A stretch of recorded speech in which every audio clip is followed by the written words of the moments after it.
Our field is one of peculiar hardness.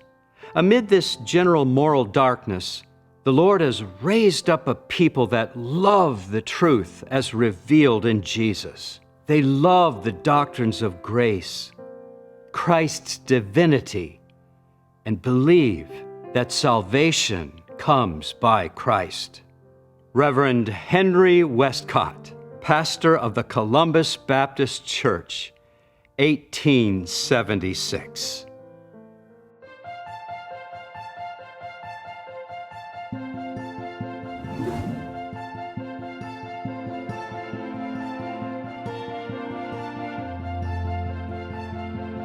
The Columbus Baptist Church has a rich history dating back well over 180 years.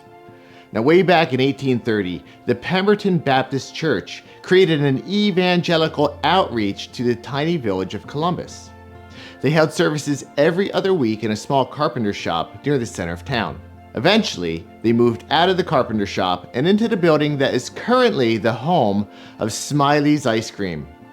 You can see the original location of the church on this map. Now, there was only a handful of people at the time, but after 11 years, they had enough of a congregation to become an official church.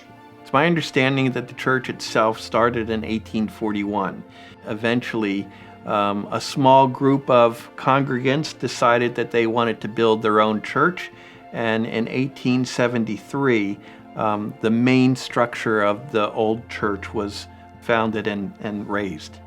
But you know what? You look through the history of this church, it's powerful. There were ups and downs and stuff, and it's almost like, you know, those guys who created the old building here, they had a small congregation, and the thought of building this big building to them was big. For a good 200-300 people, that was beyond conception, but they did it anyway. They trusted in God, and that was the beginning of just a great ministry that started here called Columbus Baptist Church.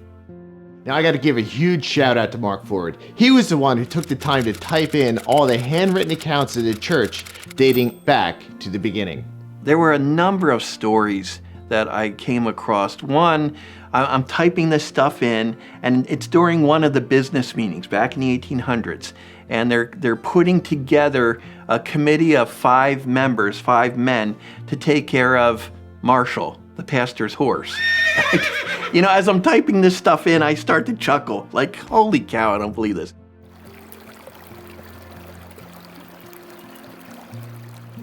I'm standing down here on Mill Lane, which is only about a quarter of a mile from the church building. As I record this, it's a warm summer's day, but way back in the winter of 1866, members of the church came down here on 3 separate occasions to baptize 22 people here in January. These people must have really loved the Lord. Now check out the description they used to describe the event. These individuals were buried with Christ in baptism, and we trust arose to walk in newness of life. Isn't that a great description? This was told to me by Mr. Goldie Bryan. Now, Goldie is not with us anymore. We believe he's with the Lord. But this is a story he shared with me a few years ago. He said when he was a teenager, now that would have been putting it back in the early 1900s, I suppose. He said He was asked by the pastor to help him clean out the baptismal pool in the old church. And the baptismal pool is underneath the platform that the preacher stands on when he preaches. there was some kind of heavy frame along the bottom of the baptismal pool. So if you go to that old church, there's an iron ring that you can grab a hold of and lift it up, and a large, heavy wooden trap door goes up on a hinge like this. And the minister asked Goldie to help him lift the frame up so that the minister could mop the floor of the baptismal pool. So the two of them struggled to lift this heavy frame, and they stuck a mop handle underneath it to hold it up, while the minister used another mop to mop the floor. He said, "Now, Goldie, you go downstairs to the church kitchen, which is directly below, and turn the water on, which will flow into the pool. Give me some water here so I can do some mopping. You run your errand and then you come back. Sometime later, the young Goldie Bryan came back, and when he was coming into the vicinity of the church, he heard this voice calling out, "Help! Help! Help!" And he came running upstairs and into the sanctuary, and apparently the minister accidentally knocked the prop out from under the frame, and it came crashing down like a giant mousetrap on top of the minister. And the water was rising, and the pastor couldn't do a thing about it. So Goldie ran as quickly as he could and turned off the water and helped the poor minister up, and he said, Pastor, were you afraid?" Well, no, but I thought I should at least call for help in case somebody might be nearby. That's faith, huh? Back in the 1920s, the church fell in some hard times. The pastor had left, and several prominent members had died. So the congregation held a meeting to decide if they were going to keep the church going or close the doors forever. Spoiler alert, they decided to keep the church doors open. In the late 1930s and early 1940s, we had a pastor here by the name of Charles Wills, and we're going to share a few stories about him. After serving here for a few years, he decided to move on to a different church out in Pennsylvania. So he preached his final sermon here at CBC on October 15th, 1939.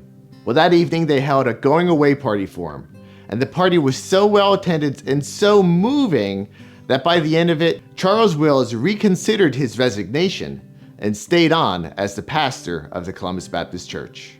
I had an airplane back in the 30s. Mr. Wills was the preacher here at the time, and he was always teasing me and whatnot, and I promised him I'd give him a ride. I took him up for a ride. It was a beautiful day, but it was a little rough. It didn't bother me any, but it tossed you around a little bit. He was up there about 1,200 feet. He tapped me over on the shoulder and he says, "Raj," he says, "I think we better go down." He says, "I'm not feeling so good."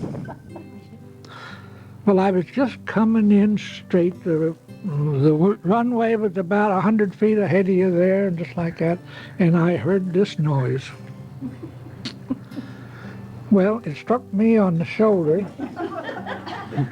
but I had to tend to the airplane. Well, he had a nice red corduroy jacket, but he got it all over everything. And by that time we were on the ground, and my brother was there. We had to get water. We had to wash the plane out.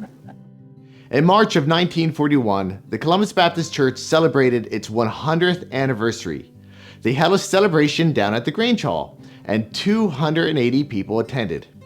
Now, at this point in the church history, 32 pastors had occupied the pulpit. Charles Wills was the current pastor, and former pastors were in attendance. Reverend Gilbert Van Beaver and Reverend Milton Davis. Each person was handed a booklet containing the history of the church, and this one belonged to Maple Shin, who you'll hear more about later. A few years later, Pastor Charles Wills preached his second final sermon at CBC, and this time there was no turning back.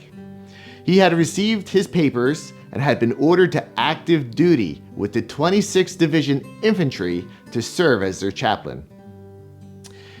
He left CBC on November 2nd, 1941, and had to report down to Norman, North Carolina, and was shortly shipped overseas to fight in World War II. Charles Wills served in Europe until the Battle of Sicily in August of 1943, when he was shot through the lung and survived.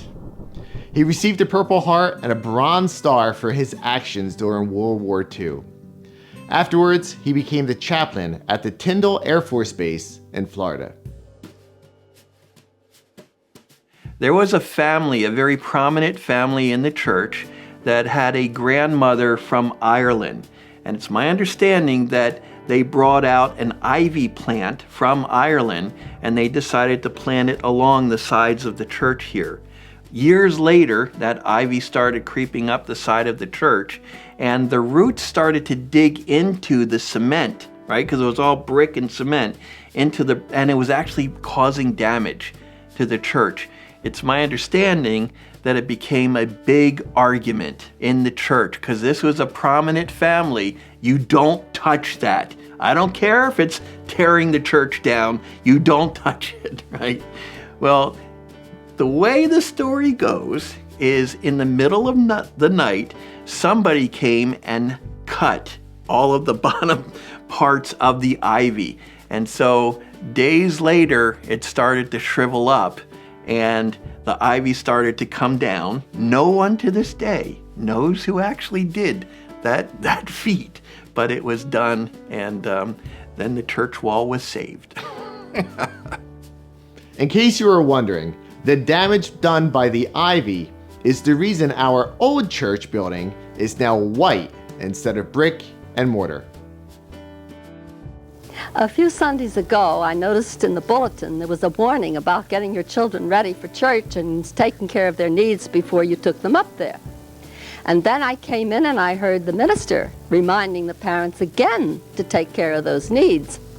Well, I had 2 little girls that I tried to take care of those needs before church. I was also trying to teach them never to smoke.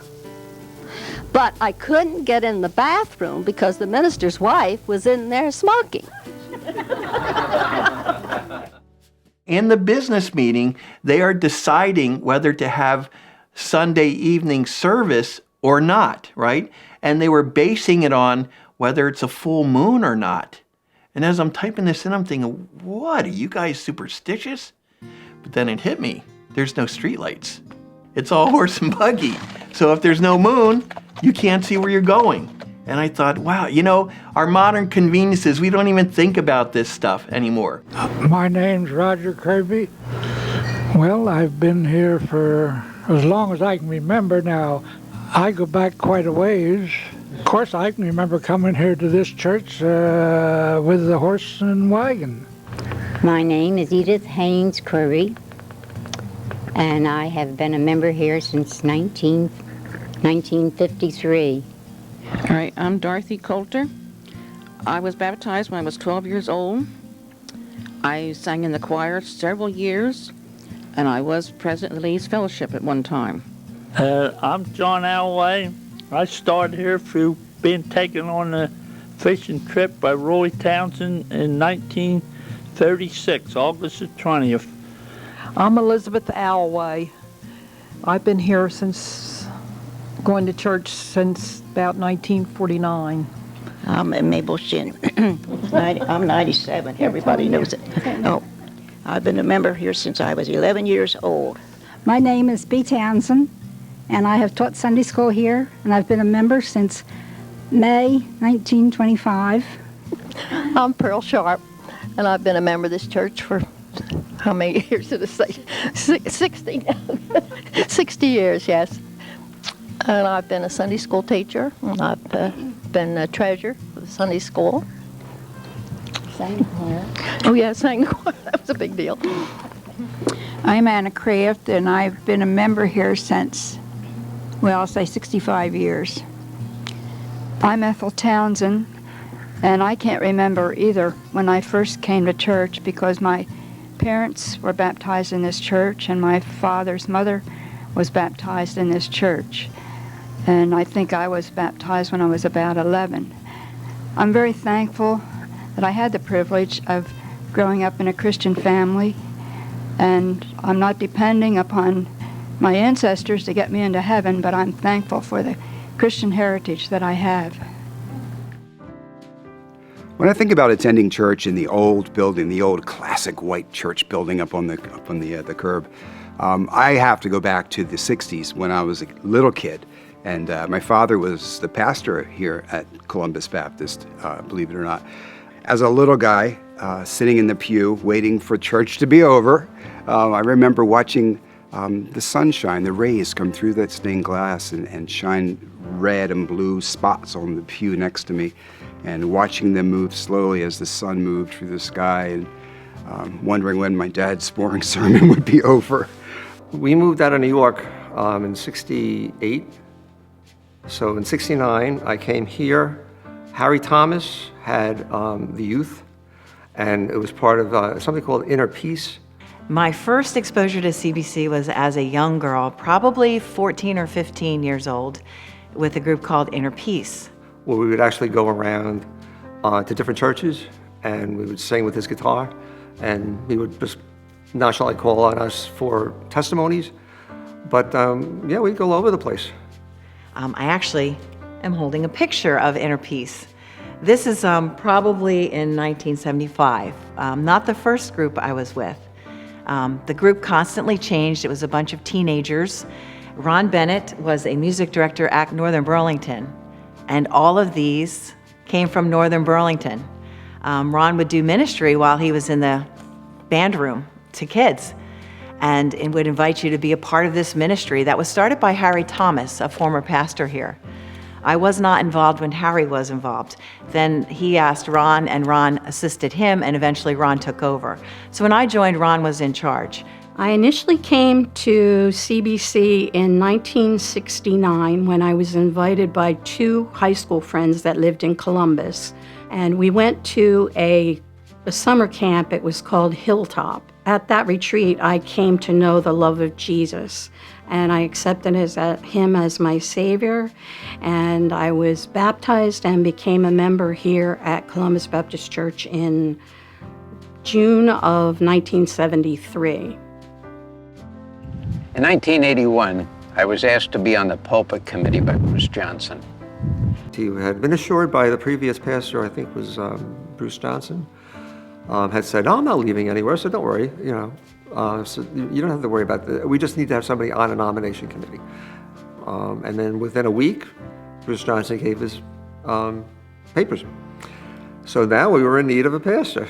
Well, I got word through a friend of mine named Mark Hetler that he knew of a Baptist church in a little town called Columbus, New Jersey, that was looking for a pastor. Mark also went to Muhlenberg, I believe is the college that John had gone to, and he was the one who recommended John Grove. And I learned that the chairman of the pulpit committee was a man named Bill Fortin. We've received a slew of profiles, 60 of them, for our committee to go over from the Baptist ambassador, so to speak, from South Jersey.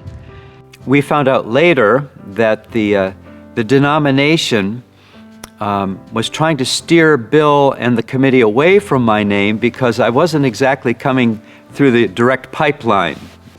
What's this resume? He said, he's Lutheran. We don't need a Lutheran. But Bill kept slipping my name back in the pile. Look, this guy here, John Grove, comes highly recommended. So I suggest we check him out. It's a late summer's morning. We're walking to the church, and I'm just thinking, if this goes well, my dream is coming true. But if I flub up, it's going to be a long ride home. John came for a presentation on Sunday, stayed over our house the prior Saturday night, and then we had a dinner for him that Saturday night, a covered dish dinner. Took him around to introduce to every member of the congregation. And in doing so, John remembered everyone's name. I had been in a bookstore and I saw on a dollar table how to remember names before this night. So I studied it. I learned the technique for learning names quickly. And so I immediately, I intentionally worked my way around the room at the meet and greet dinner and just quietly remembered everybody's name. So after the trial run, upstairs in the sanctuary, and he gave his message, there was a vote. John and Maureen waited downstairs. Well, the vote was unanimous. That day,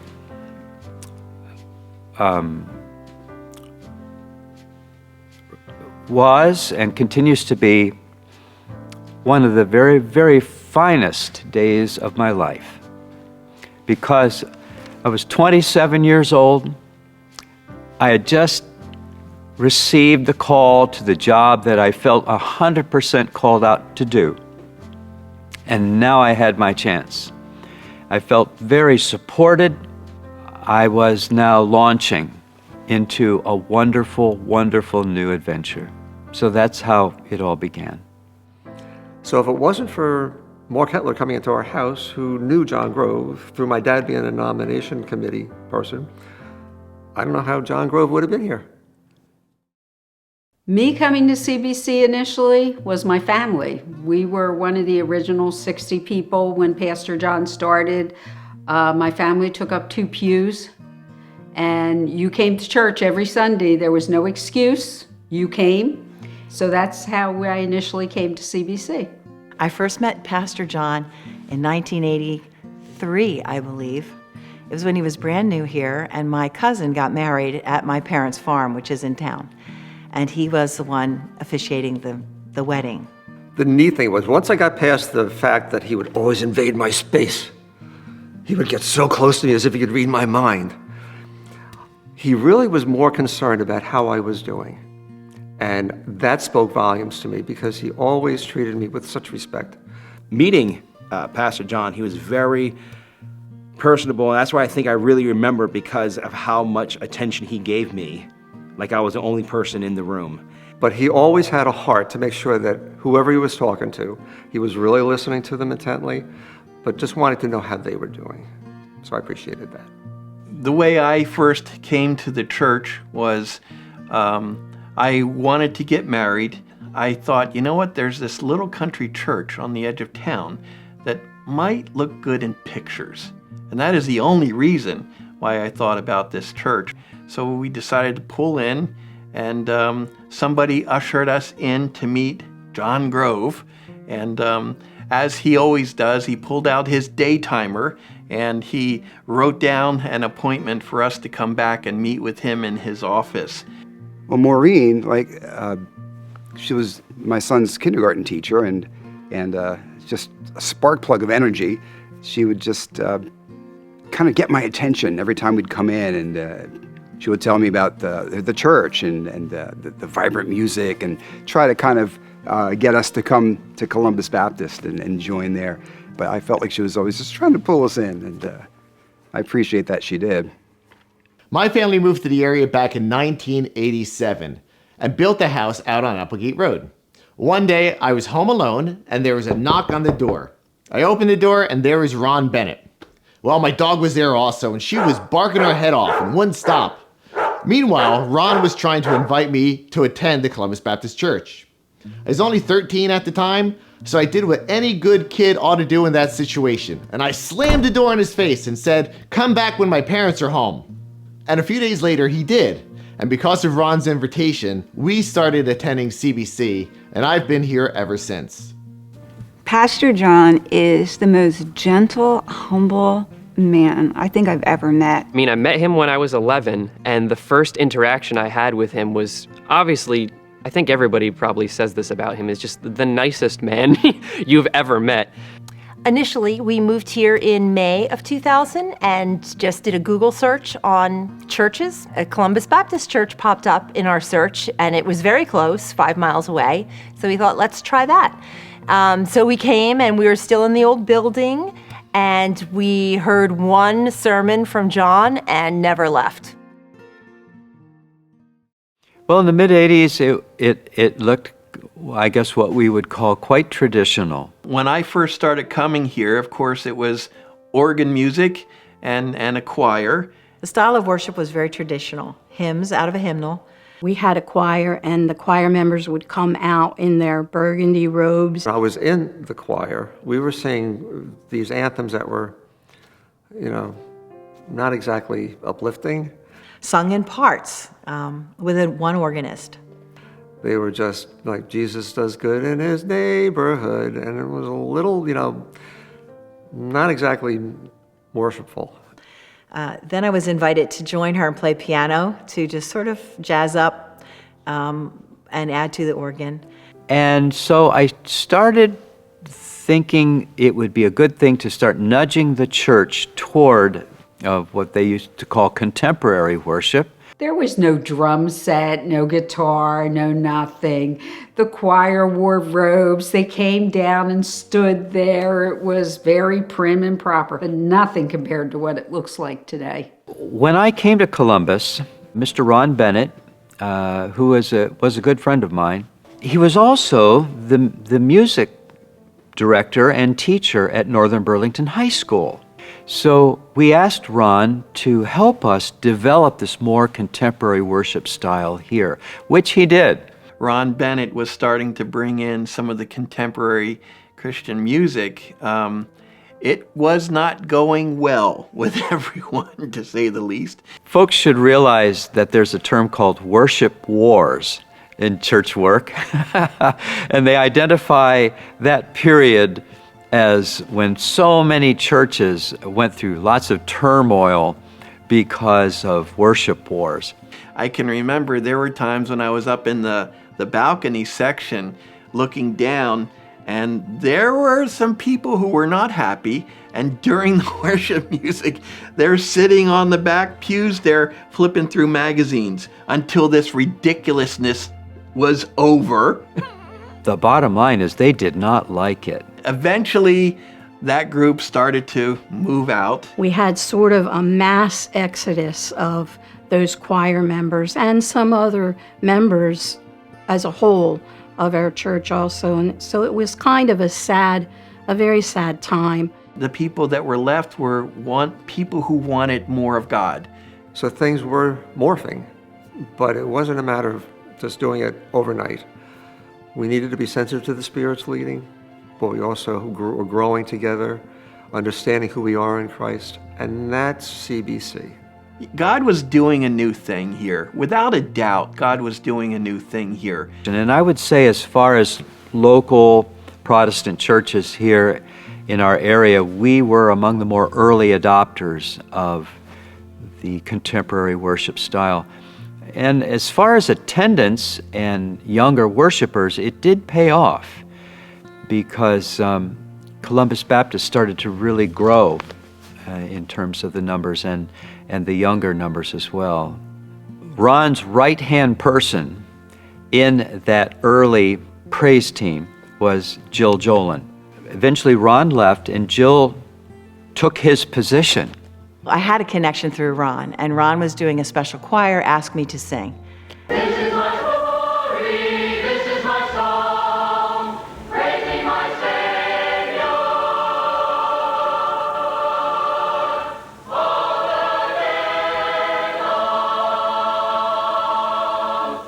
Jill took over as the keyboard player and wanted to add instruments to accompany her. We had Gary Parada playing a little box of an electronic drum. And at some point, Gary said, well, I could play bass too.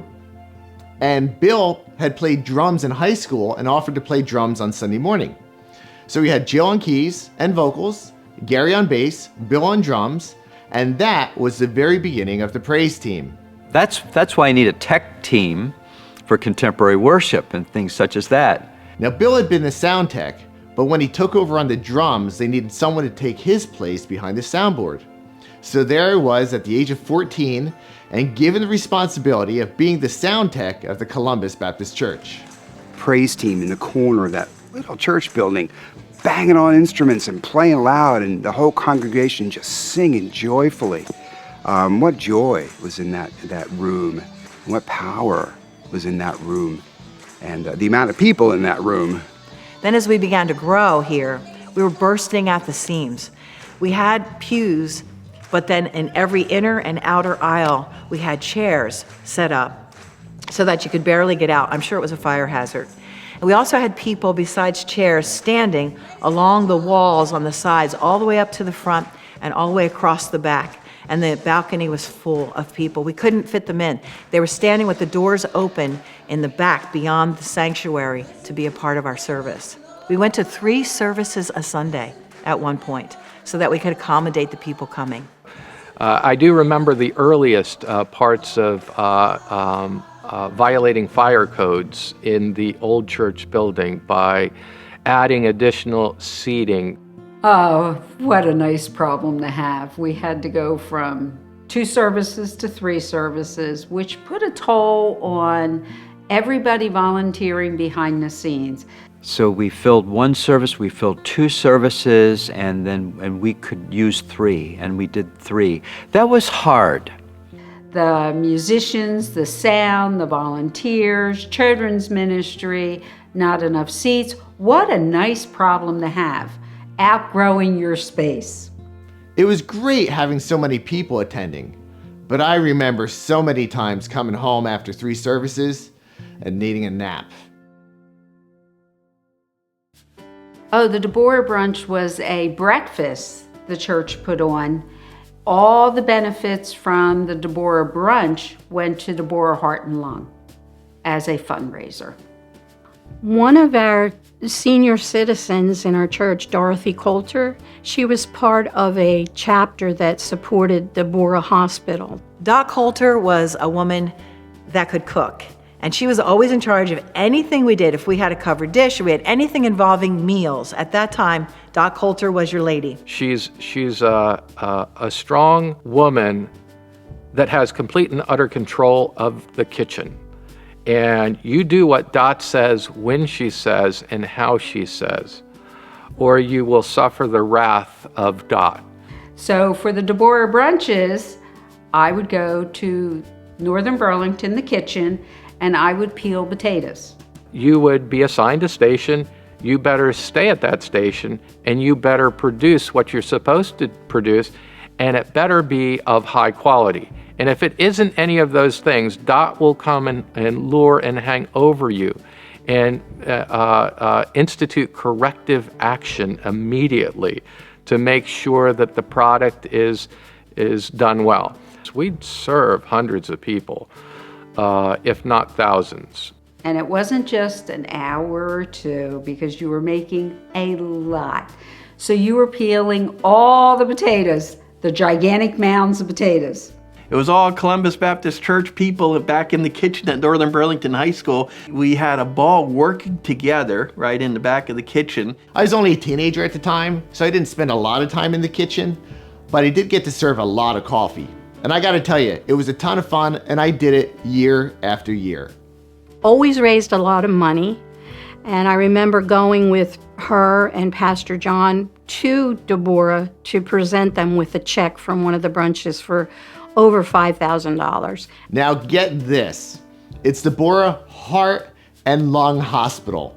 And here we are serving all you can eat, pancakes with butter and syrup and bacon and ham and sausage, eggs, and all the things that would put you in that very hospital. We must have done that for better than 10 to 15 years of time. And I'm glad that our church got to participate in that way with Deborah Heart and Lung. Lynn Sisney organized our 150th church anniversary. It took place back in 1991, and there were multiple events tied to this celebration.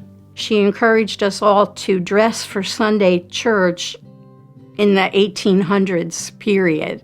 And a lot of people did, and it was fun. Hello, my name is John Grove. I'm the pastor at Columbus Baptist Church. We are celebrating the 150th anniversary of our church, and I expect to be here at the next anniversary of our church 50 years from now.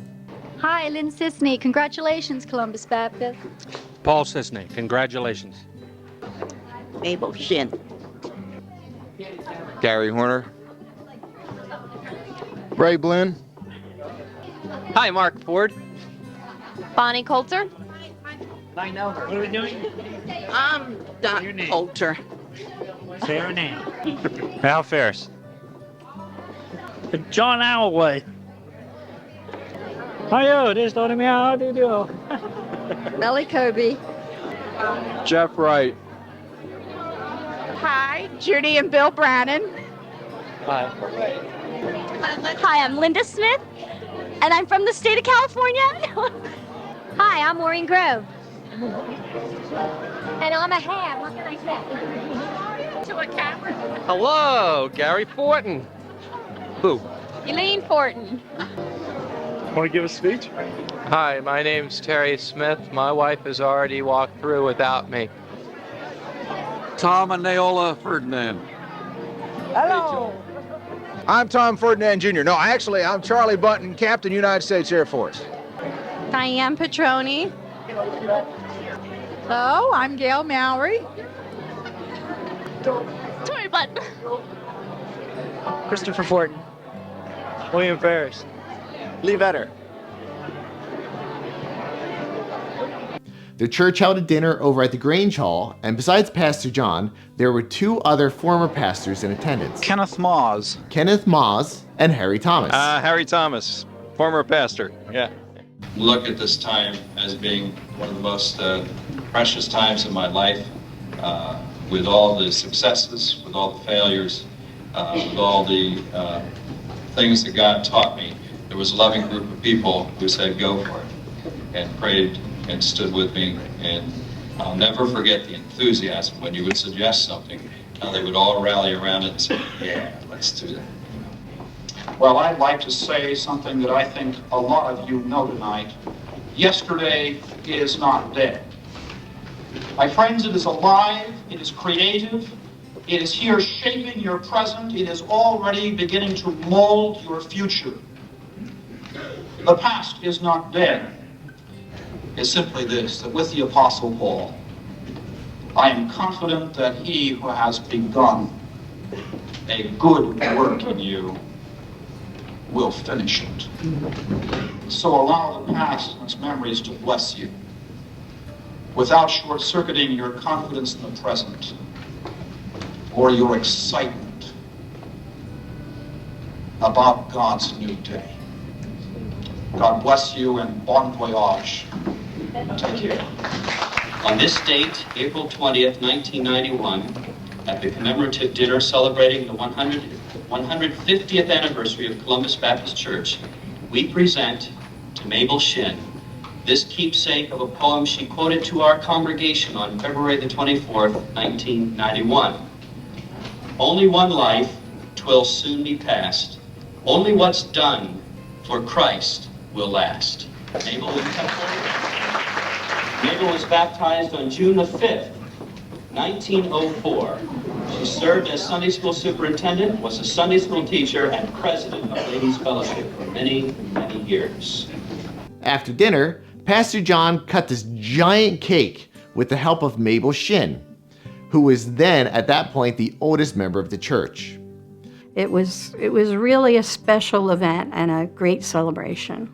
One of the things they offered at the event was a commemorative plate, which I still have, and it says Columbus Baptist Church from 1841 to 1991.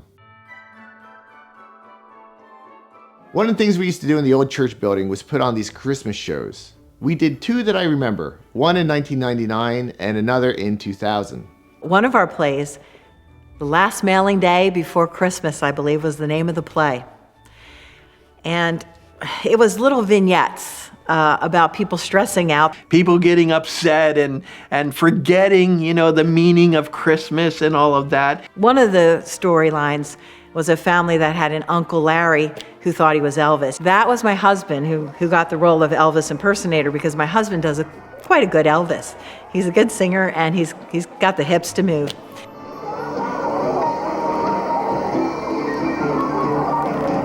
I was the Salvation Army guy out in front of the post office ringing the bell. Pastor John was playing a part in it, and I remember it was at a post office, and there were stories being told, and I remember he came out and he said, I think he had shoes in his hands, like, see these booties? When I went in there, they fit. You see my mommy? and he ran out. I was like little kid shoes, and he ran out like as an adult. They even made me sing. I'm an okay singer. I feel most comfortable singing in a group, but Oh, I believe in miracles, and our God has the power and might. I'd rather preach a sermon anytime than sing a solo. The whole church came together to put these things on. And I'll never forget the camaraderie that built during the rehearsals. It was just so much fun. And I got to interact with people in the church that I never would have known otherwise. It also helped break some of the cliques and really turned it into a family atmosphere. And I think that was one of the things that I loved most about the Christmas shows, was that sense of family. As we began to grow and bust out of the seams there, we knew we had to build. We had to move out. So the idea of building on the property or building on a different location became a real necessity. The solution was what we came to know as the Praise Dome. And so the decision came, we're going to do it. We're going to do it, right? I remember coming over here with Terry Smith and Bill Dolan and some of the others and setting up, the foundation of it first. And then we brought this big old white marshmallow in, right? And then we started pumping it up and watching the Praise Dome arise. You could almost hear the angels singing, as it started to inflate. The Praise Dome went up in May of 2002, but because of some permits and red tape, we weren't allowed to occupy until the following year. So Palm Sunday 2003 was our final church service in the old building. Want to let you know that the building inspectors tell us that they believe we can be in the Praise Dome next Sunday.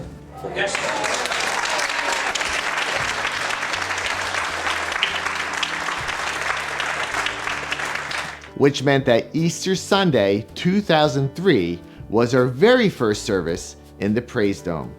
We're almost there. It feels like we're going to land on the moon this Sunday, something so totally different. We're stepping into a new period in our history, and it's going to be on Easter Sunday. God orchestrated it that way, and I'm very, very excited. And I appreciate all the hard work that so many people put in to make it possible for us to be here. Come to Columbus Baptist. If you have a screw loose, we'll fix it. But I will talk about what a deacon should talk about. The costs, which are the expense and the hardship to maintain heat and cooling in something that's not designed to retain heat and cooling. I'm trying to get warm, I'm freezing. So it was an expensive proposition and a difficult proposition to regulate temperatures. So you had to come prepared. And I'm just amazed as I reflect back that anybody showed up at all. It was set up like a church, but you were standing on asphalt covered in rug, which would just suck the heat out of your feet in the wintertime. Some of my memories in there are the weather in there. It would be very affected by the weather. If you happened to be in a church service during the rain, you could hardly hear anything because of the pouring rain on a vinyl roof inside of a dome. It was terribly loud. Then when it snowed, which for some reason I remember us getting a ton of snow when we were in the Praise Dome. I don't remember that much snow happening when we were not in the Praise Dome. Maybe it's because we were in the Praise Dome. So we would have to come out and whack that thing with poles in the middle of the night to make sure the snow wouldn't collapse this air-inflated dome. And it was like a gigantic drum, and I'm surprised the neighbors didn't sue us because the noise it would cause. So it was not unfamiliar for the pastor and I and whoever else was on the property, and I would call my husband away from a job to come and get rid of the snow off the tent, put the poles up inside the tent so it would not collapse. When I think of the Praise Dome, for me specifically, I think of all the children's plays that we put on. I think that was the most children's productions that we've ever did. We did, I think, 4 or 5 different of them, and that was the first time that I sang in front of the church, ever.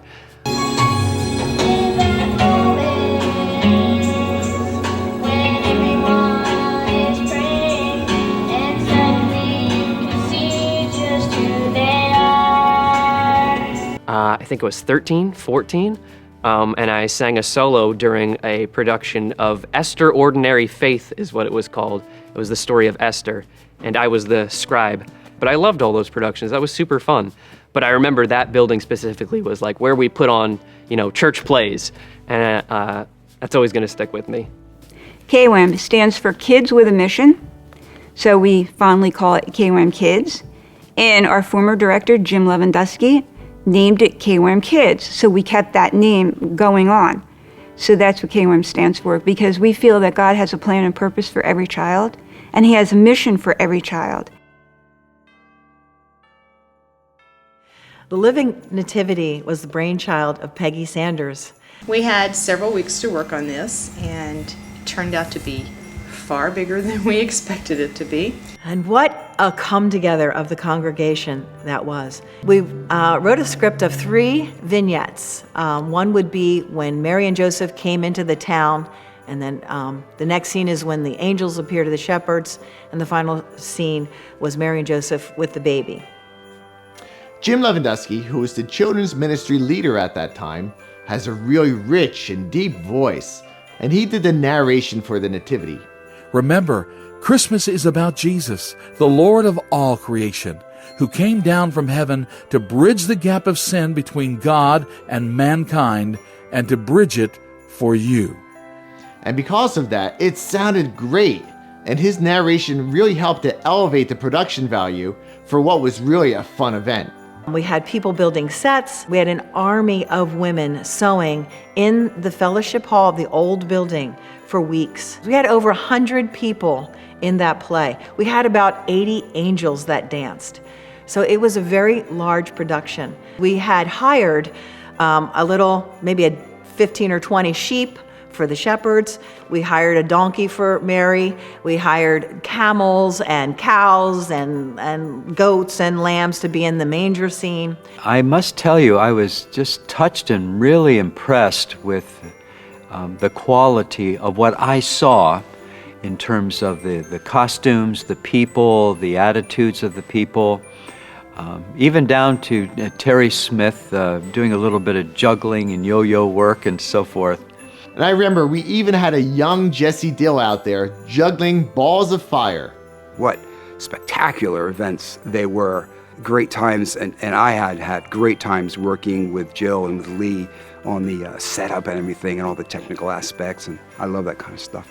Steve Jackson and Lee Vetter and I and another team of people with carpenters and such would go over on site and put together scaffoldings and build things with lumber and then decorate that lumber with all kinds of things to make it look like a town scene or look like a manger. The camaraderie, the fellowship, the actors learning their scenes and all the details therein. To see the way the church comes together in an event, that's the thing about an event. People from the outside come, and it's an invitation for them to see the message of the Nativity, to see Christ's child born. But another ministry that happens is inside your church. When you have over 100 people involved, we had them coming in and out of the freezing cold, and no matter what year we did it, it was freezing cold, sometimes with sleet, and there was a whole nother ministry of people that were giving hot chocolate, coffee, snacks. So I run the Holy Grounds Cafe, so at that time I ran the hospitality. So we would have people come in and have hot chocolate and bake cookies. It was hard work, but it was fun. I am, along with my lovely wife, I am making sure sound is good for the third scene here at the manger. I am a runner, and I didn't think they were going to mean that literally, and I'm Chief Walkie-Talkie Girl. Hey, Sandy, you can go ahead and send the next wagon. Okay, I'll tell her. I'm a servant, okay? No, she's my concubine. I'm a servant. My concubine. Servant. Know your role, woman. Servant. For the second scene, I do the lights. All the drama, the angel scene, I do the lights. Whee! And all the angels come out, da da da da. And Gabriel comes up and all that, and I do the lights. And then I turn them all off at the end. That's what I do. Hey, Merry Christmas! Welcome to Looney Central, where Jill Jolin sends them in whether they want to come here or not. I had one person last night wanted to go shopping, and they said, I don't know why I'm here. I just wanted to go shopping. The lady out front just made me come in here. Go figure, Jill's just over anxious, I think. Directing traffic. That's your job for the week? That's my job. This is my job, man. Serving the Lord. I think that this performance of the Columbus Baptist Church is really cool and I think we're really reaching out to other people and showing them the true meaning of Christmas. Each year, we would tweak the nativity and try to make it a little bit better. We replaced the wise men scene with a town of Bethlehem scene. And for the angel scene, Jill and Peggy were like, Gabriel wouldn't ascend up from the earth, he should descend down from heaven. So we had to figure that out. But we did, and every year was a little bit better. We even created a scene over in the Praise Dome and had Larry Davison dress up as Santa. Take a few minutes now and travel with me to Bethlehem and see for yourselves the real reason for the season. Merry Christmas. I played the part of a kind of self-absorbed, mean mother. You're tired. I'm the one that's been working all day. So I've been at school all day. Oh, will you stop it? I'm going to knock you into next week, mister. But just everyone coming together and developing these relationships and the fellowship through working in ministry together, I think brought our church together in a way that was so strong that lasted way beyond the nativity. And people looked forward to the next October when we started prepping for that, because it was several months of preparation to get that thing going. We also did some outdoor events at Easter time. Peggy Sanders had this brilliant idea of not just doing a living nativity, but also doing an outdoor Easter production as well. We did that here in the field that is now our current parking lot. I tell you the truth. Tonight, one of you will betray me. No. It would be better for him if he had never been born. Surely not I, Rabbi. Yes, it is you. And what you do quickly. Now I'm an elder at this point, I believe, but I'm still looking at the financial implications of cost. And man, did this production cost a lot to pull it off. But man, was it cool! It was so well done. And I remember that I still have a clip of me as Jesus from the Burlington County Times. I was Mary Magdalene. And we had a tomb, and we had the elders all grew beards that year because they were all the disciples.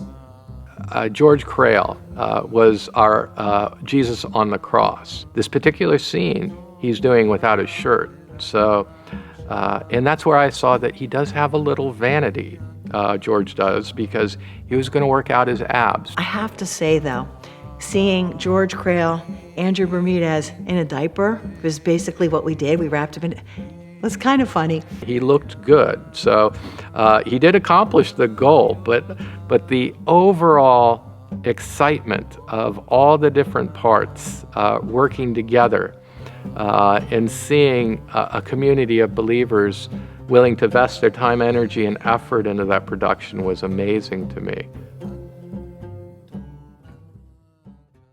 We had been in the Dome now for a few years, and we knew that that Dome would just be a temporary solution. So the time came for the groundbreaking. If my memory serves me, I think it was Bob Nutt said, "And Pastor, you're going to drive the little bulldozer to do the groundbreaking." What, me? Well, welcome everybody. We're so glad that you're here. Yes. At the beginning of the week, the weatherman said that we might have a little rain today, but that cleared off, didn't it? You know, I don't know about you, but as I'm here today, instead of trying to pull off a perfect, flawless ceremony, what I'm trying to do is just to soak up the moment.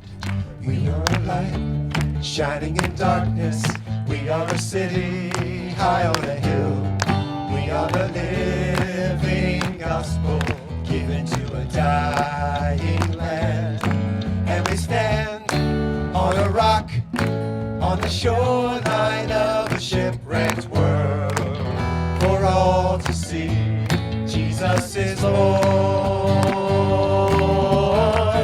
Get ready to see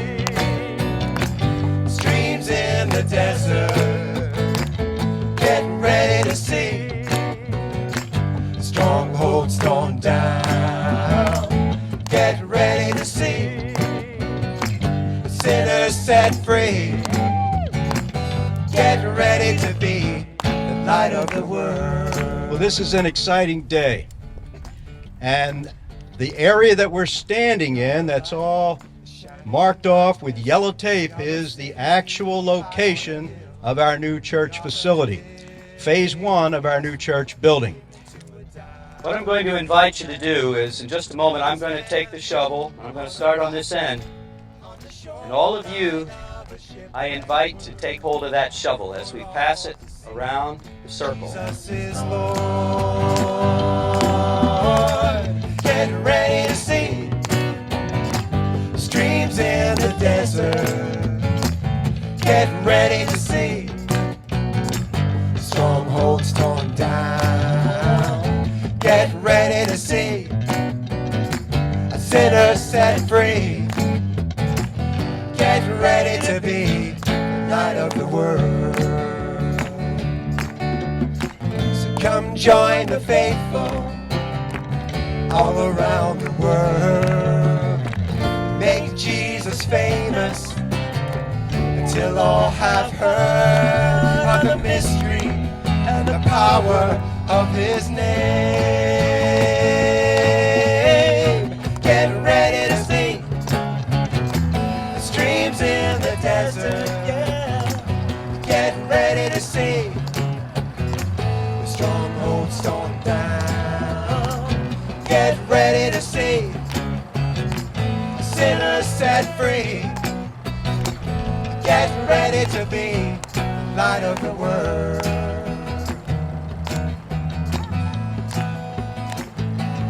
Light of the world.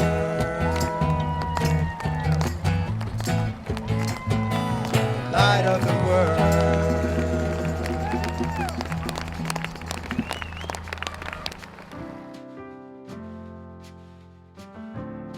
The tent was starting to really fall apart at the very end with leaks and everything else, but God saw us through to the new building.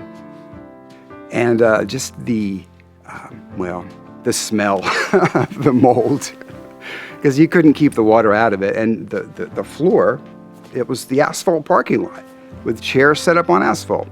But inside of it, there was just the joy and the love and the family and the excitement and Jesus. The insanity of putting up a tent in the Northeast can only be something that God's called you to do. For us to be led out of that nice warm church into a parking lot, our carpet is actually down on the asphalt. Believe me, it takes a lot of faith. When we decided to use a tent or a dome to worship in for some years, I never could have imagined the adventures that would set us up for. Whenever there was an approaching snowstorm or any hint of foul weather, we would come running out here with our long poles. And with these long poles, we would have to beat the snow off the tent. If we got more than 2 or 3 inches, it would actually bring the tent down, which would cause havoc and also maybe cause us not to have church. I remember a time in the Praise Dome, it was in the summertime and it had just rained back when we were having trouble keeping the water out. And during the week, the weather was hot and steamy and muggy. And when we came in on Sunday morning, there was mold and fuzz growing on everything, and all the speakers and the instruments. The drum monitor had mold so thick on it we needed an ice scraper to scrape it off. One of my most fondest memories of the Praise Dome is the rodent factor. A few weeks ago, I got this phone call from Andrew stating that he found a dead mouse fried onto the top of the soundboard. Apparently, it had used the soundboard as a litter box, and as a result, it had fried itself. He removed the dead mouse, but it was up to me to come in and scrape off the charred flesh that had burned itself onto the soundboard. It was quite disgusting, and the smell was very foul. Now, I've been recently cleaning this place for the last couple of years, and I pull up the vacuum, I'm vacuuming around, and then suddenly I feel the bag's not really, the vacuum not doing anything, it's not sucking up. So I open up the vacuum, I look inside the bag, and hey, it's chewed through, and it's wet. And then a mole pops his little head up at me like, what's going on? Come back a couple weeks later, start vacuuming again, same issue, vacuum not sucking. So I open up Inside the bag is chewed up again. Like, what is the deal? Another mole pops his head out. Couldn't possibly be the same mole. We have a neighbor who would often decide to mow his lawn with a loud lawnmower just feet away from our dome. And he must have been right outside the dome. And I know it was really loud, and it was starting to get on the pastor's nerves a little bit. And so can you imagine me trying to speak or us to conduct a meeting or stay in the spirit while all this grinding noise is going on? Once again, I just had to put on some self-control and pretend it wasn't affecting me. So without breaking stride, he just raised his eyes to heaven and prayed to God to possibly silence the lawnmower. And within seconds, the mower just stopped. And Pastor John just kind of gave that little coy smile of his and leaned against the podium and just raised his eyes and said, "Thank you to God." That is something I will never forget, and I will always be grateful that we, I hope, never have to do again. Through all the smell, through all the cold of the winters, to the warm, sweaty days of the summer, to the warping of the wood that we now walk under that has carpet on it because it's been there that long, but yet it has served us during this time frame. And now we are just ready to break out of this mold and shed this wineskin and go into a new building. Is that not exciting? To be in this home for the last 12 years, 15 years, I guess it's been, has been a real gift for us. And so I'm thankful for the processes. And it's kind of funny that we wandered all over the territory, much like the Israelites, and we ended up right back at the start and ended up building here.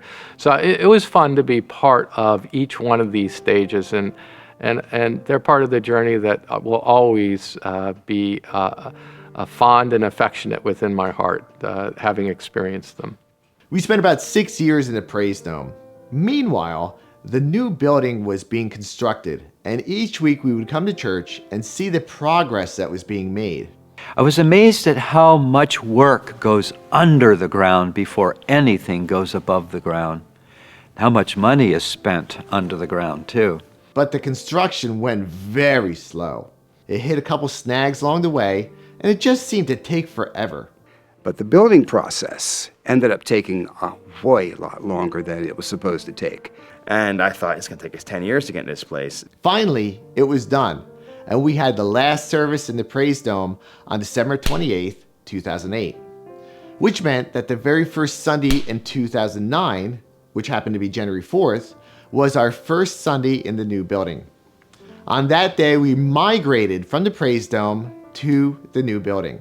Part of the pageantry of the day in which we would move, it was going to be on a Sunday, we would move from the dome to this new building was, I think it was first we would take a walk together through the old church, just to remember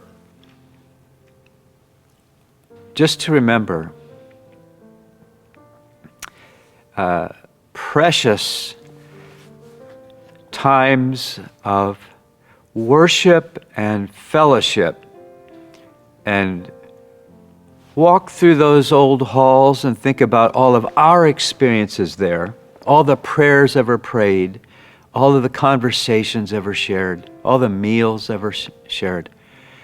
And it was just like part of the memory of us, God moving us from one building to another building, remembering the old building, and then coming into the brand new building that God has provided for us. The old building was a place that, everybody knew and loved. The Praise Dome was our transition, was our 40 years in the wilderness, per se, as we moved to the Promised Land. We had that great procession on the Sunday morning from the dome to the new building. That was great fun. That was just glorious, and it was like entering into the new land. I remember the march over from the dome into the building in that monumental moment. Pastor John made a parade of it, of moving over, and he had the eldest members, which at that time in the lead were Roy Parcels and Elizabeth Alloway, and he had us march out like Moses in the desert over to the new building. And it was a major accomplishment for our church, for our church body. And I remember the place was being just packed, absolutely packed. We advertised the grand opening with signs around town, and everybody in the community wanted to see what the heck was happening over at that crazy church. The air was electric, if you will. Well, I know it was a much anticipated event, and it was a great milestone for our church. Moving into the new building was a little weird for everybody because we had to figure out how to worship in this new space. We went from the old building where the praise team was on the ground, not on the stage, then to the dome where it was a small stage and everybody could fit up there, but it kind of close together, to this huge stage where everybody could kind of have their own space. And just remember the first services that we had and just how well the building functioned and how exciting it was to be finally out of the cold, if you will, into a nice, regulated, temperature-controlled, acoustically great building. But I remember feeling like the room of that new building was so much bigger than the tent, that it felt big and it felt spread out. So as a worship leader, you want people to worship and not just sing songs, not just come to church on Sunday, because God is here and He's among His people. And so then we filled up the place, and then we had problem with not enough room. So it was a beautiful thing to see the same thing happen. It doesn't matter where you worship, that God is God and He's in His people. And when His people come prepared and ready to worship Him, the Spirit moves. And then to come in to the building and know that God's provided for this, and what an awesome experience we had along the way in CBC evolving. And it has evolved over the years. It's not the same. We're evolving into what God has for us to be. God has changed it. If you were to look at someone 50 years ago and say we would be in this building, they would have said, "Are you crazy?" Because we went from the old church to the Praise Dome to here. So we can't even imagine what God has planned for us in 20 years. And the praise nights, that's always fun. I remember the praise nights with Luana Swiss and her husband Dave, and she would organize them. And if you had talent, or even if you didn't and you wanted to, you were allowed to participate. It was basically a talent show for the church, but it was a lot of fun and it gave people the opportunity to show off a little bit.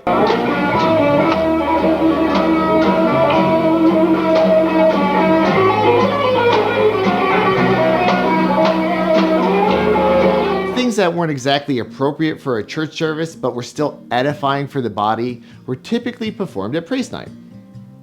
Sometimes people would recite poetry. The people in our lives leave traces in the sand, memories of love, not common to understand. A touch, a look, a kiss. The tragedy of all this, as time goes by and things do in the end fade, but love, it lingers in the shade of the thoughts that bring me to you. Others would perform a dance.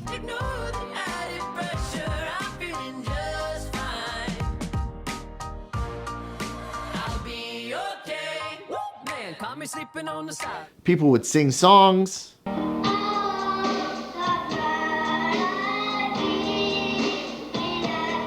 Play various instruments.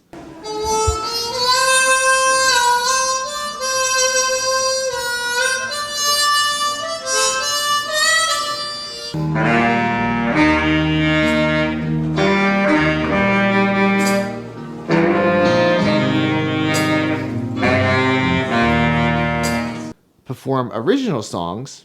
I believe that you shed your love for me on that old rugged cross and Calvary. Oh, Jesus, Jesus, come in my heart to stay.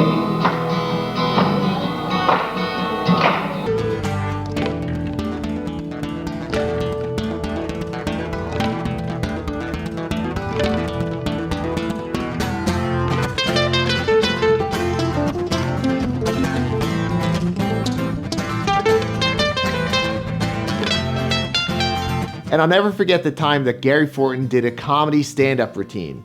A friend of mine just got this nativity scene. That's one of those animated kind of things. So here's Mary. Going like this. Looking at baby Jesus. That baby Jesus is in the cradle.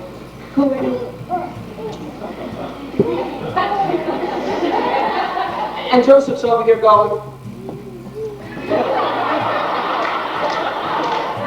It was a way for you to just showcase something you wanted to share with others, something, maybe a song about the Lord, or it was just a fun event that said, you know what, you're special, you can come up and you can be part of this too. So, it's kind of interesting, our outreach with Farm Fair. But there was some crazy people like a Paul McKeon and a Paul Collins. They'd go out onto the boardwalks, and then they'd start evangelizing with these signs. And then we saw opportunity locally with the Farm Fair.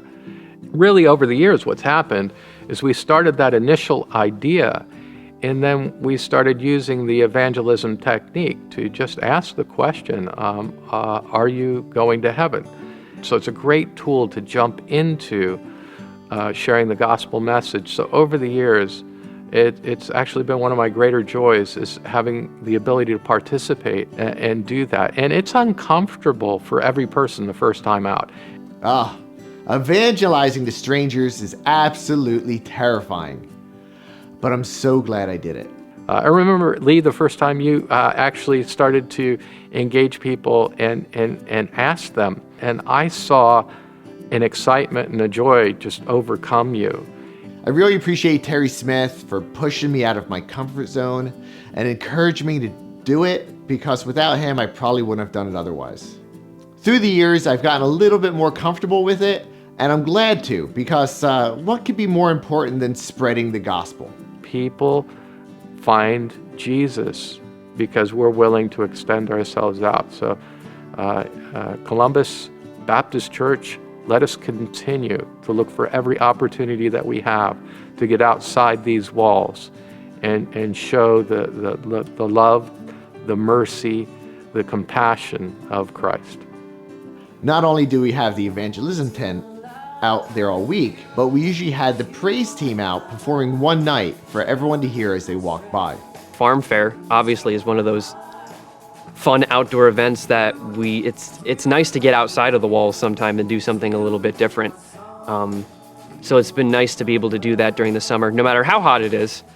But it's always fun. You're interacting with people that you probably would never see on a regular basis, and kind of reaching out towards them. So I think this new building has brought on an era of us focusing on outreach a little bit more, and that's kind of nice. We're not trying to stay inside our nice building. We're trying to move forward in that direction too. Well, I became the youth leader when there was a need. We would do these outings and they needed chaperones and stuff like that. So, as far as going out to the beach, we did breakfast on the beach with Jesus. We had up to about 90 kids at one point. That was a challenge, but it was good. When I was a teenager, I was big into the youth group, and we had the best youth leaders. There was Gary and Elaine Fortin, Phil and Nancy Nutt, Jason and Jane Method, but it was a great place to grow up. They took us to concerts, we went skiing in upstate New York, and once a month we would go into Philadelphia to bring food to the homeless. Each summer we would camp at the Creation Festival, and that for me was always a big deal. So let me talk about Creation. So Creation, we also dubbed it because every time we would go to Creation, it was maybe 100 degrees and dry as a bone, so we renamed it as Cremation. Not only did we get to hear some cool music like Michael W. Smith, Stephen Curtis Chapman, Petra, and Newsboys, but the Creation Festival was started by none other than Harry Thomas, one of the former pastors here at CBC. And now, all the glory to God, who is able to keep you from stumbling, who will bring you into his glorious presence now and forevermore. And all of God's people said, Amen. So this one time, we had made the riot act to the kids that if by chance anybody come in late, that they had to stand on the church van and sing, "I'm a little teapot, short and stout. Here is my handle, here is my spout." And the problem was that the kids behaved themselves, but both Jason and I came in late. So we had to go on top of the church van and sing, "I'm a little teapot." Leaders took their punishment pretty well, and I gotta say, I think it taught them to take responsibility for themselves. But I remember when Jason Methan did it, he put his hat on backwards and rapped it. It was so bad, but it really made me laugh. But because of the youth group, I made some lifelong friends that I still hang out with to this day. After I'd aged out of youth group, they started doing missions trip to help repair homes in places like New York and Vermont, but also traveled to farther places like Mexico and even went all the way to Hawaii. How cool is that? Back in 2012, we even did a work camp here in Burlington County, which was organized by Andrew Bermudez. The work camp was actually something I was introduced to by our previous youth director before I came on, and I worked as an assistant for Sandy Nutt. And she would take the youth on these mission trips across the country, and we would go as volunteers. We would pay to go as volunteers, and we would do free home repairs for a week. I loved that so much. I said, well, why can't we have one of these right here in New Jersey? We need free home repair. People are in need. Why can't we do that here? And so we started that process, and it took about a little over 2 years to put all that together. I've been to work camps in New York, Rhode Island, New Mexico, Canada, and Hawaii. But about a year ago, I got a letter asking if we could actually co-sponsor one here in our community. I thought, what an awesome opportunity for us to reach out to the community that we're supposed to be serving. We have about 330 people. We're going to be doing work all over Burlington County. We're doing it so that we can help people in the name of Jesus, and through practical ways. That work's going to entail painting, handicap ramps, we're building decks, we're replacing roofs, and we're also doing some major house repairs as they come up. We were re-roofing this house. It was in complete terrible shape. There were so many holes. A couple people fell through. This needed to be done for about 10 to 15 years. Kids came from across the country to make a difference here in our very own backyard. And this church and its youth group formed the very heart of that. 12 of us have been working on this house all week long. We started here in the back. Part of the house was rotted away. We repaired the foundation of the house and then built a deck and a fence so they can leave their dogs in the backyard. They've painted my entire house on the outside. They've painted inside, they've scraped. I mean, they've done the whole 9 yards, and it's been really, really nice, and I really appreciate it. They got so much accomplished. I just am amazed at what they've done. They've just blessed us so totally. Exhausting time, but well worth it. I would say some of my fondest memories are with the youth group. Those kids they have a piece in my heart that they'll always have. One of the hardest times was leaving and saying goodbye to them. I'll never forget that they had a dance party that they threw on for me, and they invited all these youth that would come and maybe graduated or came every now and then, and it was upstairs in the old sanctuary, and Jesse Dill DJ'd it. It was just this fun time. And they actually gave me this gigantic card that the Paradas put together, and they all signed it. And I actually still have it, and it's hanging up because so many of them wrote the impact that I had on them. And what was amazing to me, it wasn't what my lessons were. It wasn't what I taught them, but how I lived my life was what impacted them. And so I saved it because that's a reminder to me that how you live is so much more important than what you say. And those two really need to match. And so those are some of my best memories. Every time I look back at CBC New Jersey, I just think of the youth group and all the fun.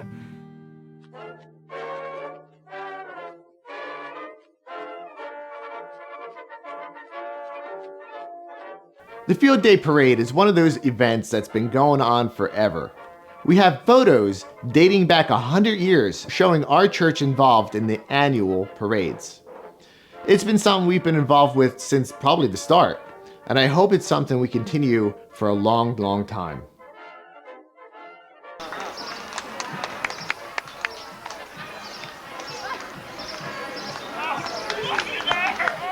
A tradition here in Columbus was to have Johnny and Elizabeth Alloway lead the parade and ride through town on a horse and buggy.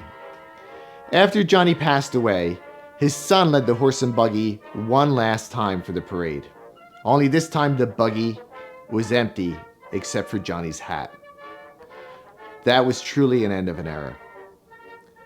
Field Day has been a Columbus tradition for generations.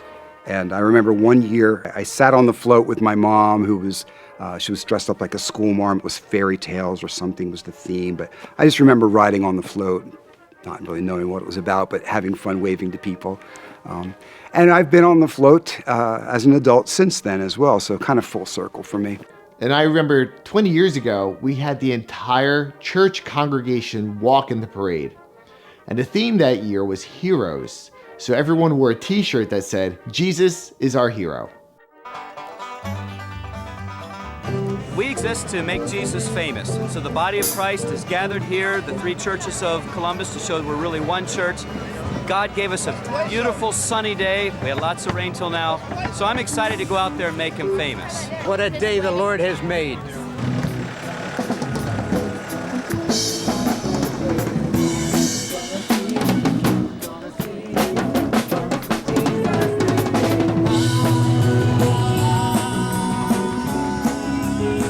And had a chance to just lift the name of Jesus up and down the streets of Columbus. Give me a J! Yeah! Give me a B! Yeah! Give me an F! Yeah! Give me a U! Yeah! Give me an R! Who's our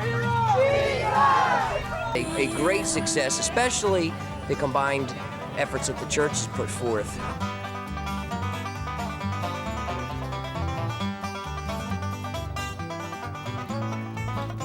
Parade today was one of the most incredible things that I've got to be a part of.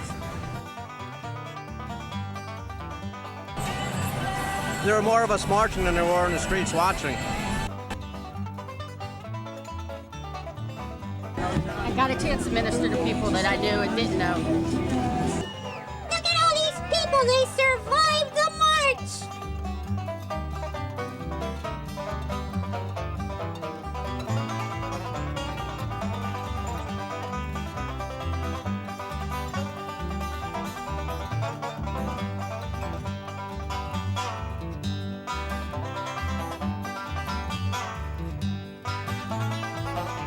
Kids with a mission who've been trained to do puppetry and drama. They were able to minister the gospel of Jesus to the crowd and tell them about Jesus, and God was able to use them. Matter of fact, the only way somebody didn't hear the gospel today is if they were hiding under their bed. We feel good that Jesus was lifted high today.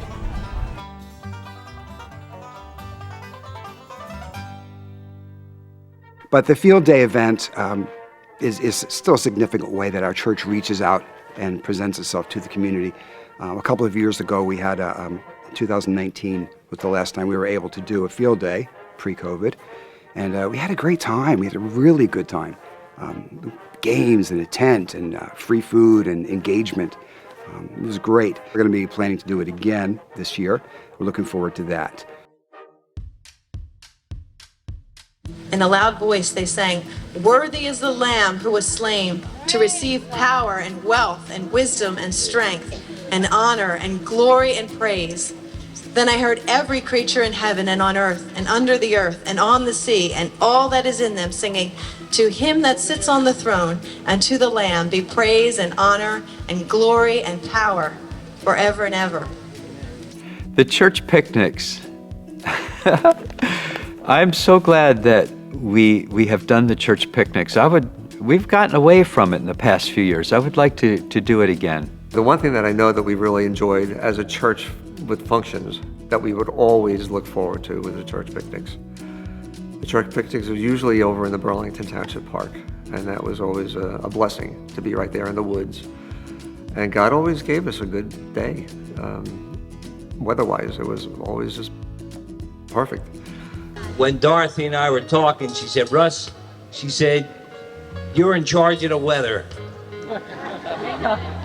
I said, well, thanks, Dorothy.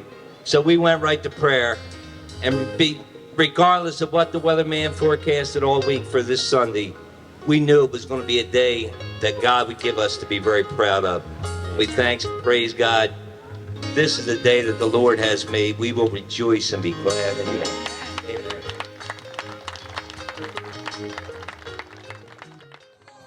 It's like herding cats, for one thing, especially my own kids.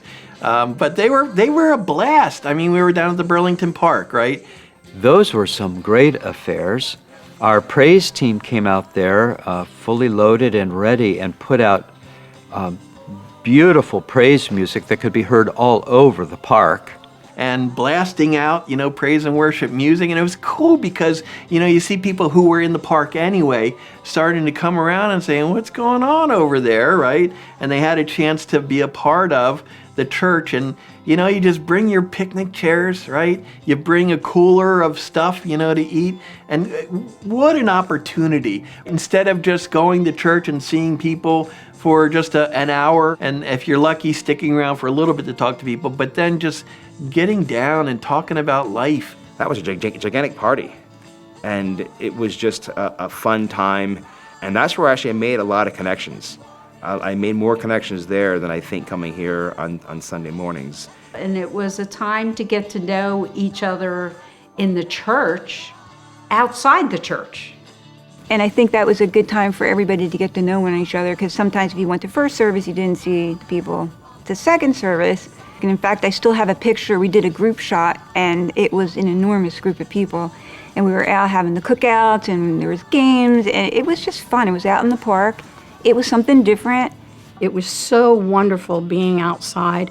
And they had these big pine trees that they were really tall, and it was really nice to worship under those trees, because we would have a worship service as well as the picnic. It was combined. And I remember as the service was going on, you would start to smell the charcoal grills light up. You would start to smell them burning.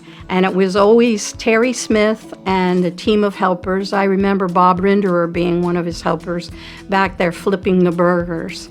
Hi guys, you getting sick? Oh. I love the late in the afternoon picnic volleyball games. Oh, we used to play volleyball for hours, usually until it's too dark to see. Lots of fun activities. We had volleyball, softball games, tennis matches, even just walking the path at the park was fun. And it was always just such a fun day for everybody, all ages. Very special. Okay, Dinah, you're on tape. Don't feel nervous. Don't panic. Woo! Hear that thing whistle. Woo! Do it, run!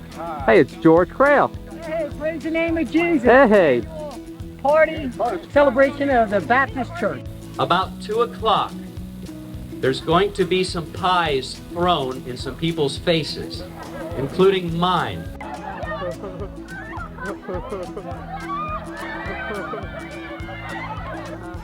That's good, we got it on record here. Praise God, that's good. Thank you. Oh, humiliating. Humility. Humbling. Refreshing. Name a humble scripture. A humble? Yeah. I don't know. Wonderful times of fellowship together.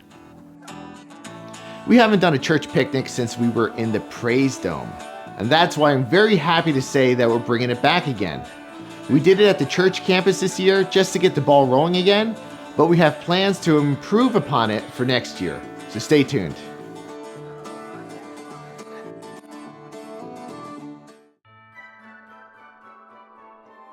I love our internal productions that we've done. These were like $10,000 to $15,000 productions that we ended up doing. for just a few days worth of work. When we moved to the new building, budget became something much more important than it had in the past, that we needed to pay more attention to. So we had to get creative about outreach in ways that weren't so costly as some of the outreach events we had done before. We've also learned how to do them on a tighter string budget. Budget was always a concern. And when we moved into the new building, we had $0 set aside for future productions. So in 2013, I wanted to get back into doing Christmas shows because it had been several years since we've done one, and I didn't want money to be a factor. So with my wife's help, we petitioned a local bank and received a $1,000 grant. And with that money, we put on a Christmas show called A Portion of Grace. And we also used that money to make 3 different scenes for the annual Columbus Hayride and tree lighting ceremony. Wagon night, and that's held every year, Christmas, and the township puts that on. It's a wagon where people get on in the wagon in the park, and they go around town to look at the lights. Well, they stop at the church here, and in the past we've put on productions outside. Special things that happened in this building, there's so many, but I was involved in some of the Christmas productions here. Oh, look at that, it works! It's mildly amusing. Okay. May I? Well, yeah, absolutely.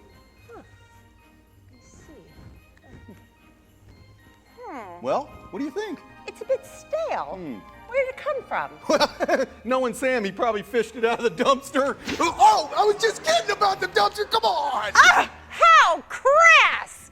But I loved that time being backstage with all the actors, and it really felt, we just had such camaraderie back there. Lee loves to present Christmas to the believer and the non-believer. He likes to present it to the community, and he's willing to start planning a year in advance for an event and invest unreal amounts of time, energy, and effort.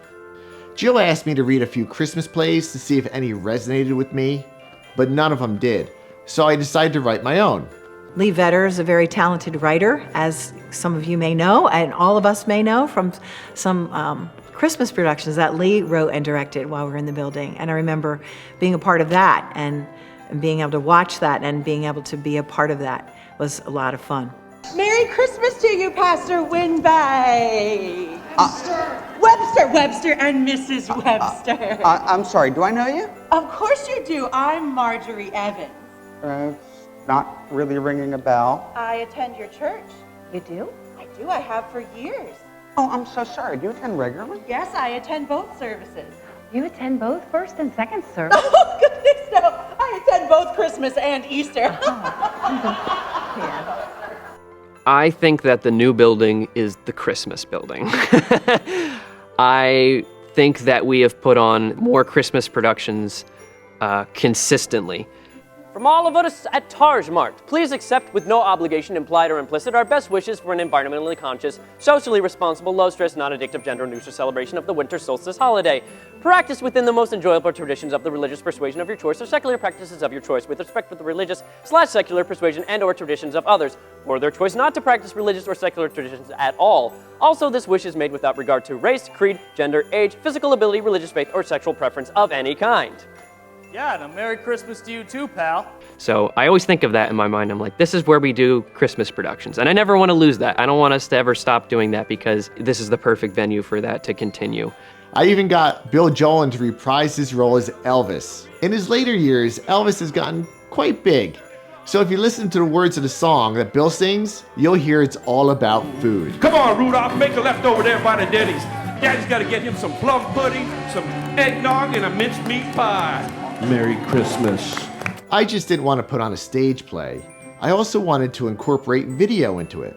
So one of the scenes took place in a bar, and we found a local bar that would allow us to film there before they opened for the day. But then we needed to populate it with patrons. So I ended up getting half the church leadership involved. I had both Pastor John and Pastor Bob there. Joe Zecker played the bartender, and a few other elders, maybe a deacon or two, and we had a blast hanging out at the bar. Now I have to tell you a story about one of my favorite people, Judy Brannon.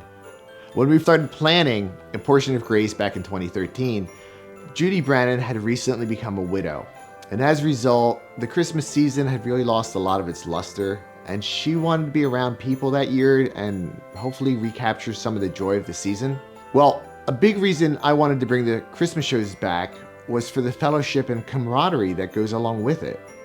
And it worked too, because everyone on the cast and crew got a new grandma that year. And for me, I think that was one of the best things to come from the Christmas shows. And from then on, if I had a Christmas show, Judy Brannon had to be in it. And I always make sure to give her the biggest laughs. Ladies and gentlemen, at this time the drawing has concluded. The next drawing will be in 60 minutes. We want to go home. That's ridiculous. Christmas Eve. Gotta wait for another one. This is ridiculous. Burn that place down! I got caught up in the moment.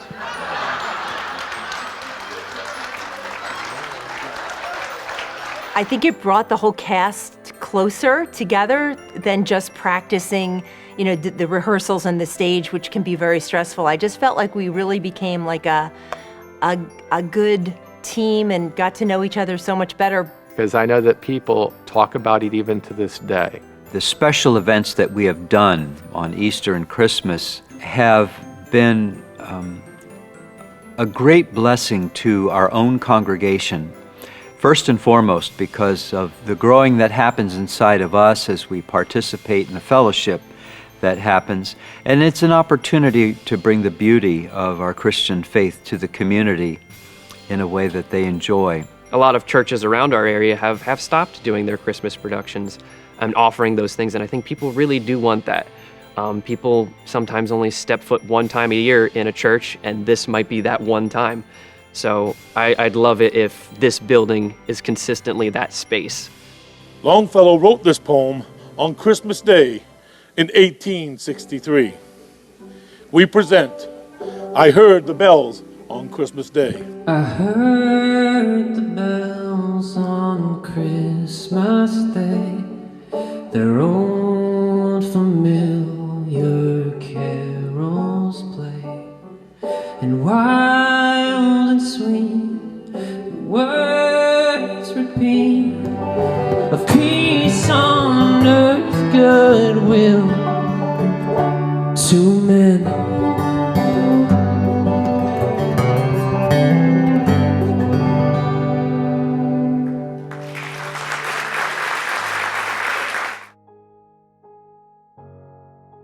So a big thing that we, as well as every other church, had to deal with was the pandemic, the COVID-19 pandemic. After Jill Jolin retired as the music director, I took over the position at the beginning of 2020, January 1st, 2020. And Jesse was the perfect man for the job. When the pandemic hit, just a few months later, we combined forces and used a lot of technology and our video production skills to help bring church to people's homes during the lockdown. Me and Steve and Lee all had to come up with different plans of what was going on, and instead of me just leading worship on Sunday mornings, we became a small media company and created a ton of videos, online content, so that people could worship and praise God from the comfort of their own home. Our tech team had been encouraging us before coronavirus came to get much more of our ministry online and not just rely on what happens right here in the room. But when coronavirus came and it seemed wise to curtail the actual gathering of people here. They said, oh, we have to lock down, church doors can't be open. People stayed home. Basically shutting down church for, a year? Almost a whole year of shutting down the church, and then even reopening in a limited capacity. I thank God that our tech team, and specifically Lee, jumped into action, worked hard, played catch up, but we were one of the first churches to go live stream and to do it well. A lot of churches had zero ability to have any online presence, live streaming, so forth.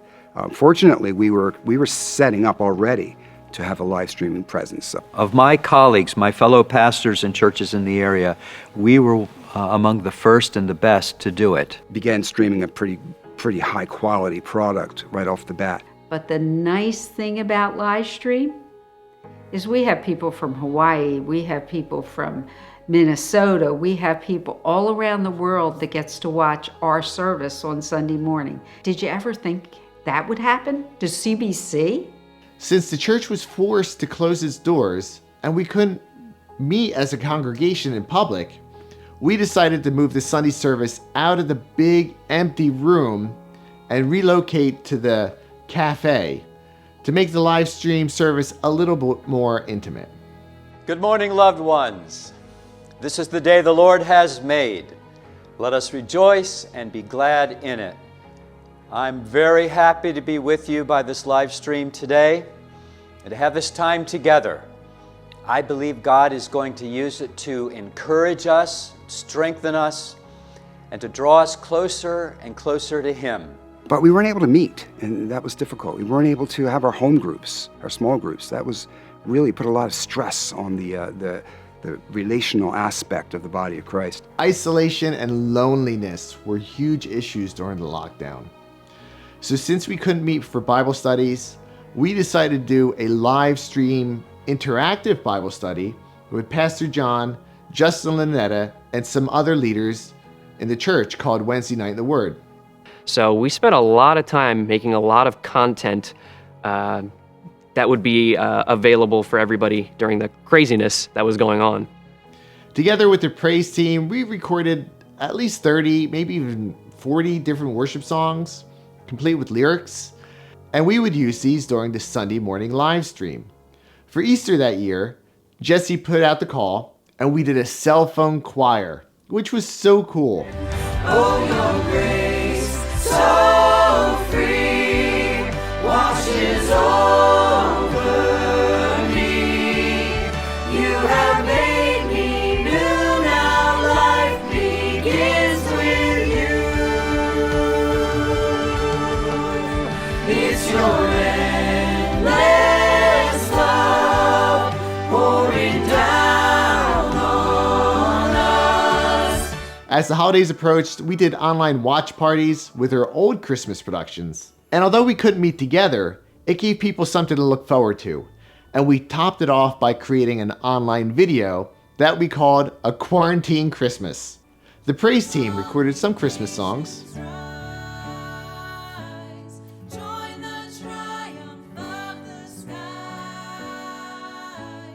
We did a fireside chat with Pastor John. From the Gospel of Luke chapter 2, I'd like to focus with you on verse 1, which says this: In those days, a decree went out from Caesar Augustus, and that it had about 40 to 45 families in the church send in cell phone videos. Merry Christmas! Merry Christmas! We love you all! Merry Christmas! Merry Christmas! Have a wonderful Christmas! Merry Christmas! Merry Christmas! Merry Christmas! Merry Christmas, CBC. Bye! Merry Christmas! Merry Christmas! 2020 was a rough year for everybody, but we did our absolute best to bring some hope and a little bit of joy into people's lives. I remember back in 1993 when they unveiled the cross for the very first time. Paul Cisney was an incredible carpenter, and Paul Cisney is the one that made the wood cross. Today, the elders and myself here at Columbus Baptist Church would like to establish a memorial, a New Testament memorial of how God set us free from sin so that we might live in righteousness, and how He set us free from death and brought us life. That memorial is the cross of Jesus Christ. They had the projection screen down so no one could see it, and at the appointed time they raised the screen and revealed the cross to the congregation. Isn't that beautiful?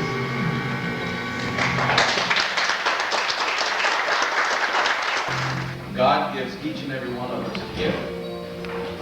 No matter who it is, we all have a gift that we can use for the glory of God. I remember when that came. It was just a work of art. It still is. When we moved into the new building, that cross came with us, and now hangs in the foyer, so it's the first thing people see when they walk through the door. Years later, Paul Sisney crafted a lectern for Pastor John using some of the same wood that he used in the cross. The lectern had some Bible verses etched into it in Hebrew and also contains a note from Mason Grove, who's Pastor John's father, and that says, "Feed my sheep." Now you might wonder what happened to the lectern. Well, we gifted it to Pastor John when he retired. Well, we've talked about with their retirement coming up, and I've been bugging the heck out of them and Maureen as to when they're going to finally take the plunge. And they said it was going to be in July, and I said, "Well, thank you, Lord." I said, "But you can just jump on in the water. It's fine." I'm enjoying retirement myself, and it's going to be a blessing. But I know that all these years that you have done, and all the lives that you have touched, that so many people will never ever forget what you've meant to the congregation and for those that you've touched outside the congregation. So God bless you both. Pastor John had been here for 41 years, and we knew we needed to give him a big send-off. So Chris Hofrichter, Jesse Dill, Phil Crowther, and myself put our heads together and came up with a covert operation, which we executed on July 31st, 2022, on John and Maureen's last official day. Ladies and gentlemen, please direct your attention to center stage for a musical tribute to Pastor John and Maureen.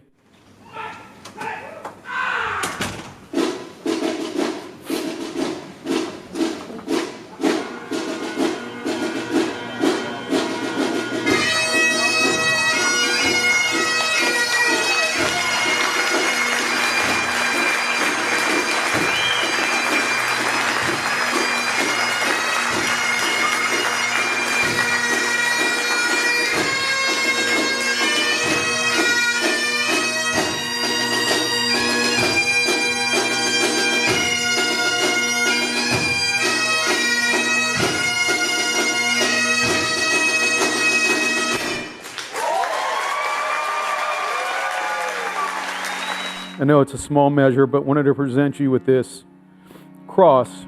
This cross is made up of pieces of wood from the bell tower in the old church. And it was handcrafted by a friend of ours. You fought the good fight. You finished the race. You've kept the faith.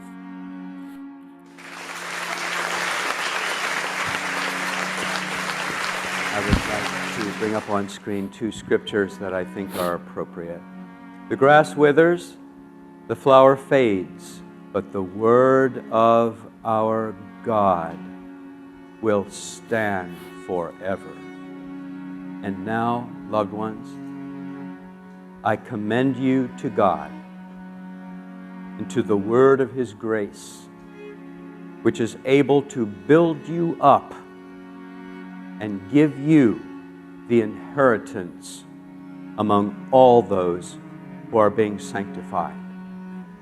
In the name of the Father, and the Son, and the Holy Spirit.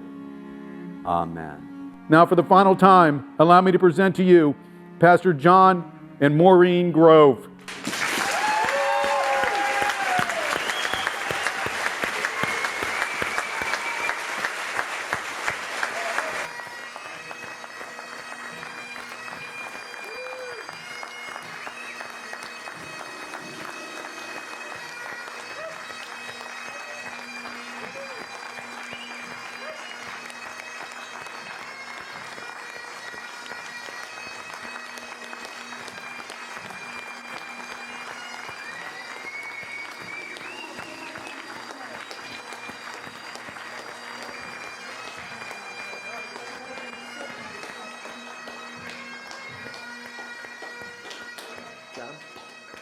The icing on the cake was that we had Phil Crowther up in the bell tower of the old church. And as soon as John and Maureen stepped outside, we gave him a cue and he rang the old church bell.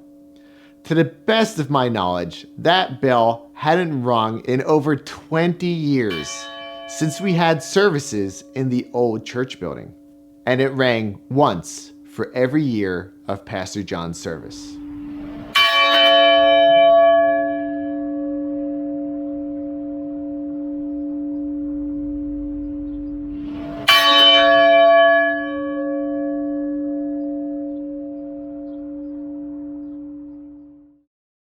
I am so satisfied that I have been one of those fortunate, blessed people. I have lived my dream, but I am so satisfied that I have had my turn, and now I'm ready to go to serve the Lord in some other ways. Pastor John and I have been working together for over 30 years. And I got to tell you, I just don't know where the time has gone. He's been like a spiritual father to me and someone I have admired and watched ever since I was a teenager.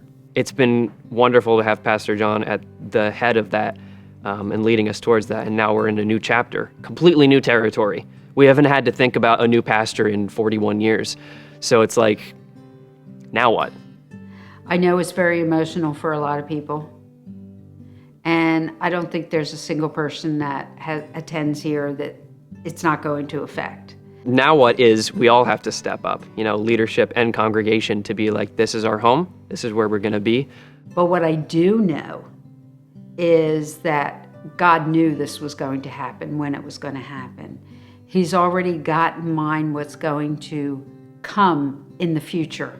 That through prayer, through His Holy Spirit working, that He has already orchestrated who will be the leader of this church body. And it is Christ, but it is somebody that's going to be filling in the spot of Pastor John Grove. When Pastor John came on board, we didn't know how long, that search committee did not know how long it would be between the old pastor and the new one. It just happened to flow perfectly. That doesn't always happen. But I know one thing, God's plan is perfect. We know beyond the shadow of a doubt that God has seen this church go through so many things. I have no doubt in my mind that this place will be blessed beyond measure without John, because the Holy Spirit is alive and well. God's doing such an incredible work with the church here, with this ministry. Just like, reading through the meeting minutes and I see pastors come and go, and the whole time I see that the church still stood, right? And the church still went through history, right? Went through the future. And yeah, you know what? We are going to miss John Grove without a doubt. But you know what? The ministry is going to stand. It's going to stand. And I will continue to come back for the men's retreat, continue to come back for special events and stuff, because I love this ministry and I love what God is doing here. And I know He's going to continue it. Now I welcome the next leadership here. And I root for them. And I wish them the best. And they have my complete support and encouragement. I hate to see Pastor John go, but we've had 52 pastors here at CBC, which means that we've been in this position before. This is His church. This is His house. This isn't John Grove's house. This isn't my house. This is God's house. And if you walk with Him, He will do amazing things. And that's what we'll see. And God has always carried us through, and I know He'll do it again. So that's why I'm excited. Baby, you ain't seen nothing yet. Well, this video is getting quite long, and it's time to wrap up. There's so much more we could talk about, and this video has barely scratched the surface of the impact that this church has had in this community.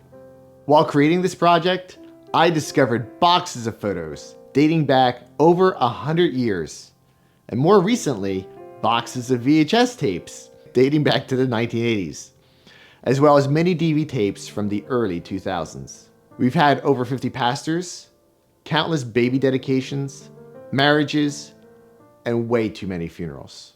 But through it all, God has watched over us and been our good shepherd. We've been heavily involved in the pro-life movement, but there's also been vacation Bible schools, fishing trips, men's retreats, ladies' retreats, trips to the bowling alley, tubing trips, Bible studies, covered dish dinners, lunches, and other times of fellowship that we just don't have time to fully dive into. While reading through the Bible, there are countless examples of how God has provided for his people. And when I look back on the history of this church, I see the same thing, which is perhaps something that can only be truly appreciated in retrospect, that God has provided. And if God has provided all through the Bible and all through the history of this church, then why should we fear the future? I don't know what's going to happen next, but I do know this: God is already there, and he will lead us step by step. Now, let me close with a quote from Ephesians. Now to him who is able to do immeasurably more than all we ask or imagine, according to his power that is at work within us.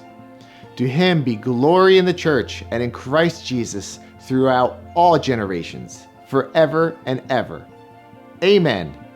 And thanks for being a part of this shared journey.